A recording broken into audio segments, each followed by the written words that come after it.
sur ce MOOC consacré aux startups souhaitant s'engager dans une démarche de développement durable. Si le développement durable est en tête des préoccupations des Français, il n'est pas toujours évident pour une start-up de savoir comment le prendre en compte dans son activité. Nous allons tenter de répondre aux questions qui peuvent se poser. En quoi le développement durable concerne les startups?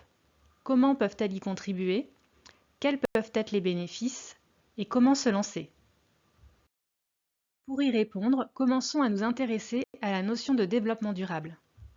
La première définition officielle du développement durable est apparue en 1987 à l'occasion de la Commission mondiale sur l'environnement et le développement organisée pour le compte des Nations Unies. Le rapport de Brundtland synthétise ces échanges et présente la conduite à tenir pour assurer à la planète et ses habitants un avenir pérenne. Ce rapport définit que le développement durable est un mode de développement qui répond aux besoins des générations actuelles sans compromettre la capacité des générations futures à répondre aux leurs.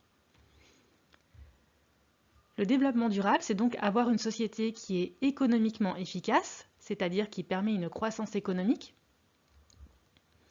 socialement équitable, qui est donc juste envers l'ensemble des êtres humains sans distinction, et écologiquement soutenable, c'est-à-dire qui veille à préserver l'environnement.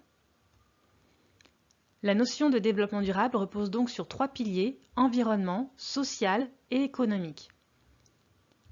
Il nous faut trouver le juste équilibre entre ces 3 piliers et aujourd'hui, cet équilibre est loin d'être atteint.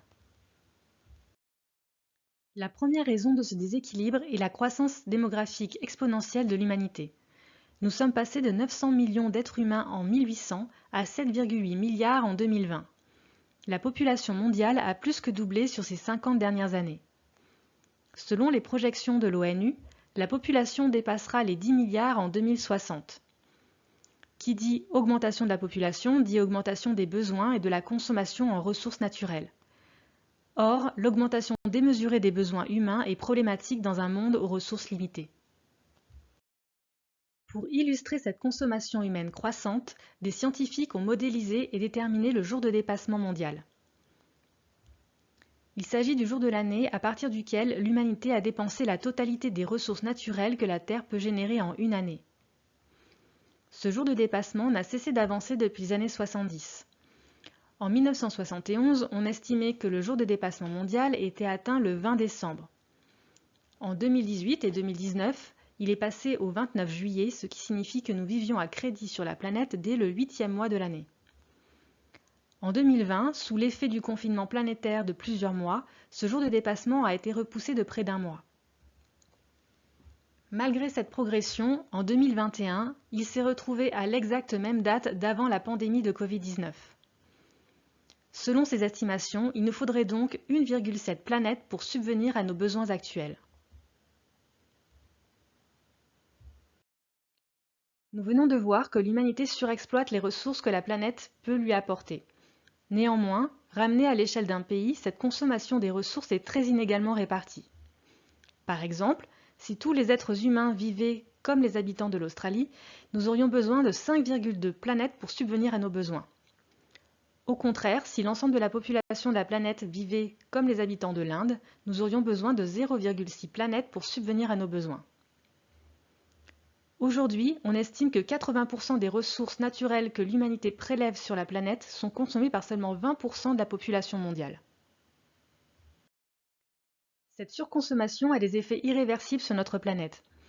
Déforestation, pollution, émissions de gaz à effet de serre, tous ces impacts sur l'environnement ont des conséquences à court et long terme, comme par exemple le changement climatique, la perte de biodiversité, la diminution des rendements agricoles, les difficultés d'accès à l'eau potable, les événements climatiques violents. Tout ceci dérègle et fragilise l'équilibre de notre planète. En conclusion, avec une augmentation de la population et une diminution des ressources naturelles, les 10 milliards d'hommes et de femmes que comptera notre planète en 2060 ne pourront pas vivre sur le modèle actuel des pays industrialisés. Les écarts grandissants de richesse entre et au sein des sociétés risquent fort d'engendrer tensions et conflits. Une mobilisation mondiale est donc nécessaire. Devant ces projections réalistes et alarmantes, l'Organisation des Nations Unies a apporté une réponse internationale en définissant en 2015 17 objectifs de développement durable à atteindre d'ici 2030. Ces objectifs concernent aussi bien les aspects sociaux, les aspects environnementaux, que les aspects économiques et de gouvernance. Les 193 États membres se sont donc engagés à contribuer à l'atteinte de ces objectifs.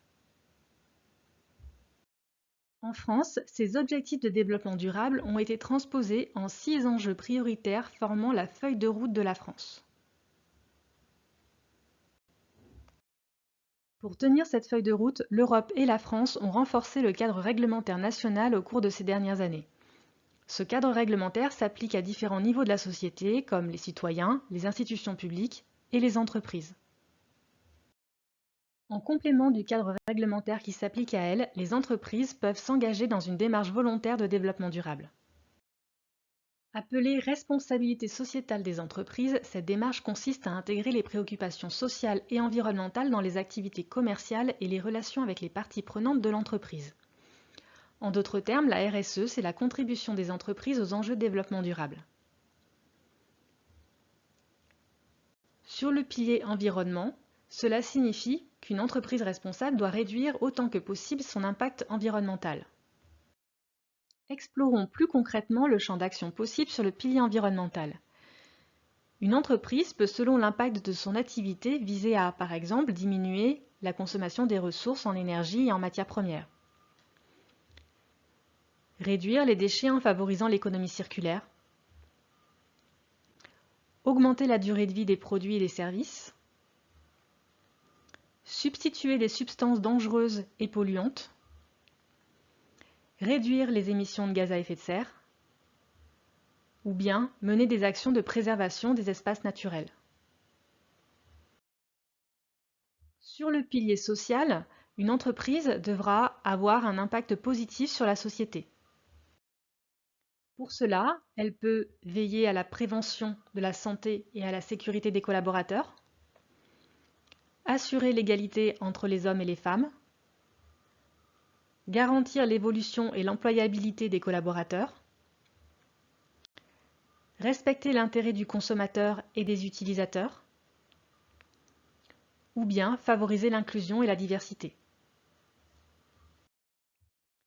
Sur le pilier économique, l'entreprise devra avoir un développement économique maîtrisé en lien avec son écosystème.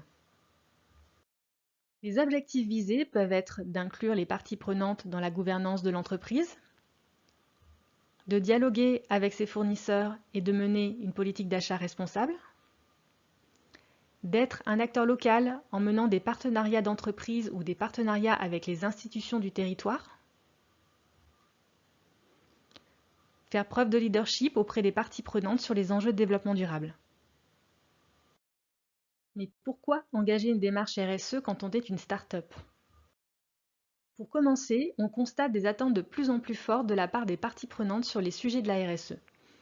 On estime aujourd'hui que 65% des consommateurs français choisissent d'acheter ou de boycotter une marque en fonction de ses prises de position RSE. En B2B, 70% des acheteurs incluent une clause RSE dans leur contrat. 55% des salariés disent que l'engagement environnemental et social d'une entreprise est un critère plus important que le salaire. Et enfin, 70% des entreprises sont bien conscientes qu'elles doivent devenir sociétales, néanmoins, seulement 30% d'entre elles ont réellement réalisé des actions concrètes. La RSE est également un outil de performance pour toute entreprise. La mise en place d'une telle démarche permettra de renforcer les liens avec les parties prenantes en mettant en place une écoute et un dialogue, d'innover par la remise en question des process internes et des process de production, d'attirer et de fidéliser de nouveaux collaborateurs, de maîtriser davantage ces risques, notamment par l'analyse et l'écoute de l'écosystème de l'entreprise, de gérer efficacement ses achats, de se différencier de la concurrence, et bien d'autres bénéfices possibles en fonction des objectifs fixés par l'entreprise. La RSE peut également être une aide à la croissance.